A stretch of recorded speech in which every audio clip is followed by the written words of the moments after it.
नमस्ते, मैं अविनाश, आप सबका टाइम एंगल ट्रेडिंग चैनल में स्वागत करता हूँ। कल जैसे मैंने कहा था कि अगर बैंक निफ्टी कोई भी हाल में 47,900 के ऊपर अगर जाती है, तो एक हमको बहुत अच्छी मूव देखने को मिल सकती है। मैंने आज एक्सपेक्ट किया था कि 48,500 के आसपास आ जाएगा, लेकिन बैंक निफ्टी ने 48,230, 200, 300 तक की मूवमेंट की। 200 पॉइंट जो है वो मूवमेंट दे नहीं पाया, लेकिन बैंक निफ्टी की 47,900 से लेके 300 मतलब 400 की मूवमेंट बहुत ज़्यादा है और बैंक निफ्टी ने लीडरशिप दिखाई है एज वेल एज निफ्टी ने तो 200 पॉइंट ऊपर क्लोजिंग दी हुई है। That is very good achievement for Nifty. Nifty ने और बैंक निफ्टी ने दोनों ने ऑल टाइम हाई किया हुआ है और तेजी इंटैक्ट है। और कल जो है वो मंथली एक्सपायरी है और मंथली एक्सपायरी में सबसे बढ़िया बात यह है कि ऑल टाइम हाई पे क्लोजिंग आई हुई है, लेकिन इसी बीच हमको थोड़ा कॉशियस रहना है। मेरे ख्याल से कल मंथली की जो एक्सपायरी है वो एक्सपायरी थोड़ी वोलाटाइल हो जाएगी और वोलाटाइल होने के वजह से अगर आप देखेंगे, मैं हमेशा बोलता हूँ कि ये हाई लो का 1.25% जो है वो बहुत इंपॉर्टेंट लेवल देती है।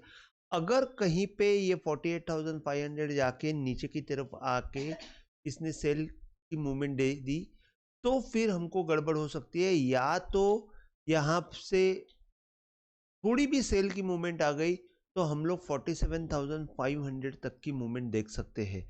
इसके लिए और तभी भी बैंक निफ्टी का और निफ्टी का बैंक निफ्टी का चार्ट खराब होने वाला नहीं है जब तक 47,500 अभी ये सिनेरियो के हिसाब से 47,500 जब तक टूटता नहीं है, ये लेवल जब तक टूटती नहीं है तब तक हमको सेल मिलने वाला नहीं है। अब यहाँ से ये रिस्क जो है, मार्जिन ऑफ सेफ्टी बहुत लंबी हो गई है। अभी 47,280 और 47,500 मतलब 700 का डिफरेंस हो गया है, जो यहाँ से हमको थोड़ा सा रिस्की है। तो अभी कल समझो क्या हो सकता है। कल अगर समझो मॉर्निंग में हमको यहाँ पे ही ओपन होने के बाद अगर ऊपर की तरफ मूवमेंट आ गई तो 48,600 जो है या 500 है, ये बहुत इंपॉर्टेंट रेजिस्टेंस रहेगा। अगर यहाँ से ऊपर आती है तो ही हमको आगे की मूवमेंट मिलने वाली है। अगर अदरवाइज 48,600 से नीचे की तरफ हमको मूवमेंट आ सकती है। तो मैं इतना ही बोलूँगा कि अगर 48,600 आएगा तो हम हमारा स्टॉप लॉस जो है 48,200 के आसपास कर लेंगे तो बेटर रहेगा। या तो फिर आपको यहाँ पे अगर कोई सेलिंग का पैटर्न दिखता है तो यहाँ पे उस हिसाब से काम करना चाहिए। तो मेरे हिसाब से कल के लिए की लेवल कौन सी रहेगी, तो मैं बोलूँगा 48,600 लेवल रहेगी, जहाँ से हम सेलिंग का अटेम्प्ट भी कर सकते हैं और ये सेलिंग आपको यहाँ तक भी मिल सकती है 47,500 तक। सो मोमेंटम जो है 48,200 के नीचे आएगा। और अगर नीचे में कोई भी हाल में समझो कल ग्लोबल कोई ख़राब हो गया और नीचे में अगर बाय मिला तो मैं बोलूँगा ये लेवल पे हमको बाय करनी चाहिए। 48,000 47,900 के आसपास बाय का मोमेंट करना चाहिए। इन दैट केस थोड़ा सा यहाँ पे एक 50 एक पॉइंट का स्टॉप लॉस रख के काम करना चाहिए। कल मैंने बताया था कि अगर ये लेवल के ऊपर जाती है बैंक निफ्टी और यहाँ से अगर नीचे आती है या यहाँ से जब भी क्रॉस करेगी तो 50 पॉइंट का स्टॉप लॉस या 100 पॉइंट का स्टॉप लॉस रख के आप यहाँ पे काम कर लीजिए। आप देखेंगे यहाँ पे 300 पॉइंट का पॉइंट हमको 2 बार मूवमेंट मिली हुई है और कंसेप्ट सेम है कि यहाँ पे ये प्लेस ऑफ वर्क जो है यही लेवल पे हमको काम करना है। तो कल के लिए 2 लेवल इंपॉर्टेंट रहेगी, एक 48,500, 48,200 और इस लेवल के बीच में मतलब ये लेवल में कहीं पे अगर बैंक निफ्टी अटक गई और नीचे आई तो 47,600। तो अगर और एक पॉसिबिलिटी ऐसी है, अगर 48,600 के ऊपर अगर बैंक निफ्टी निकलती है तो हमको और बड़ी तेजी देखने को मिल सकती है जो 49,000 तक जा सकती है। तो मैं ये डिनाई नहीं करूँगा कि तेजी और तेज हो जाएगी। तेजी आ सकती है क्योंकि बैंक्स जो है, बैंक्स बहुत तेज है। मैंने जैसे कि कल कोटक बैंक के बारे में बताया था कि कोटक बैंक जो है बहुत बढ़िया मूवमेंट दे सकता है। और आप देखेंगे कल के दिन में कोटक बैंक ने बहुत बढ़िया मूवमेंट दी, और मैंने आपको बताया था कि यहाँ पे कोटक बैंक जो है 1910 तक जाने की पूरी कोशिश करेगा, और एग्जैक्टली 1910 तक ही आज जाके आया।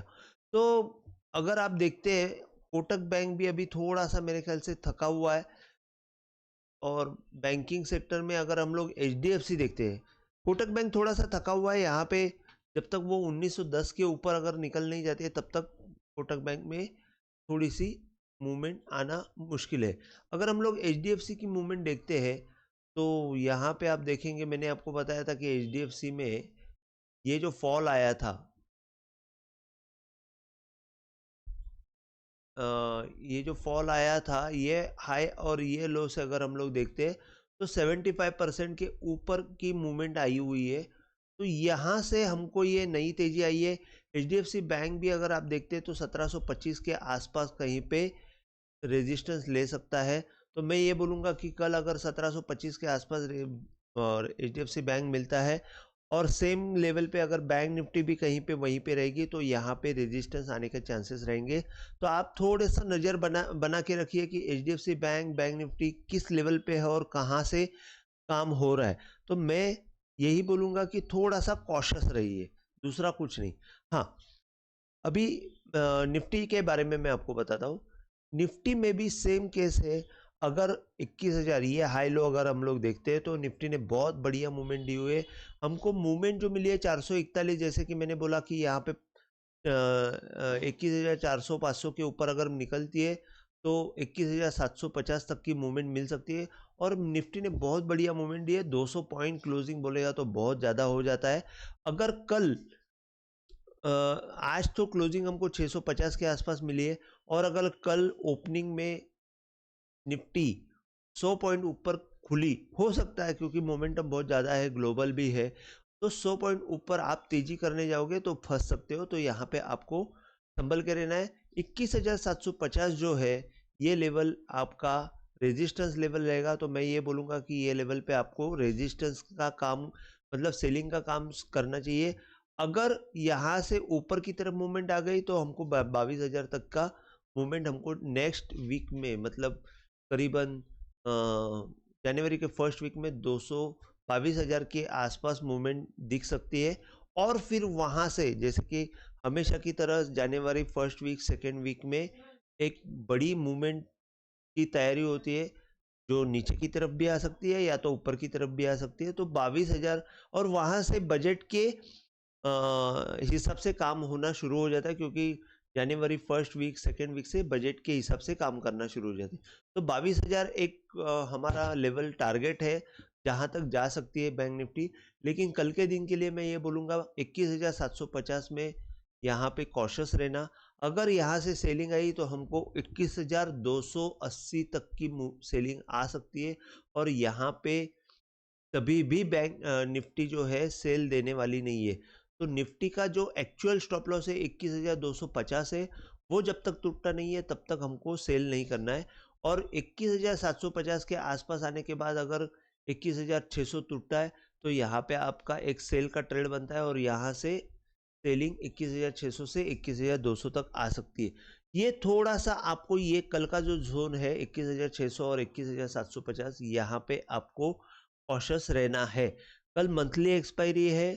ट्रेड्स अगर हम लोग यहाँ पे वो कैरी फॉरवर्ड के करेंगे, ऊपर में मॉर्निंग में ही अगर हम लोग कैरी फॉरवर्ड के नेक्स्ट मंथ के लेके बैठेंगे तो तकलीफ हो सकती है। मैं एज फार एज ये बोलूँगा कि जितना हो सके यहाँ पे कैरी फॉरवर्ड जो है, या तो दिन के लास्ट सेशन में कीजिए, या तो फर्स्ट सेशन में थोड़ा सा कॉशियसली कीजिए। तो अगर कल नीचे की तरफ ओपन हुई तो क्या हो सकता है? सिनेरियो ऐसा है कि अगर ग्लोबल अगर नीचे की तरफ ओपन हुई, तो मैं बोलूँगा नीचे अगर निफ्टी ओपन हुई तो 21,441 का बहुत बढ़िया सपोर्ट रहेगा। जब तक ये है तब तक आपको नीचे में बाय करना है, और इसके नीचे जाएगा तो फिर आपको यहाँ तक सेल करके वापस यहाँ पे आपको बाय के लिए खड़ा रहना है। मैं इतना ही बोलूँगा कि बाइंग मोमेंटम है यहाँ पे सेल के लिए सिर्फ आपको 21,750 यही लेवल है, दूसरी कोई लेवल सेल के लिए है नहीं। इसके ऊपर भी बहुत बड़ी तेजी आ सकती है 22,000 तक। तो मैं आज के लिए बस इतना ही। अगर आपको वीडियो पसंद आया हो तो प्लीज़ आप शेयर कीजिए, लाइक कीजिए और सब्सक्राइब कीजिए। जय हिंद, थैंक यू।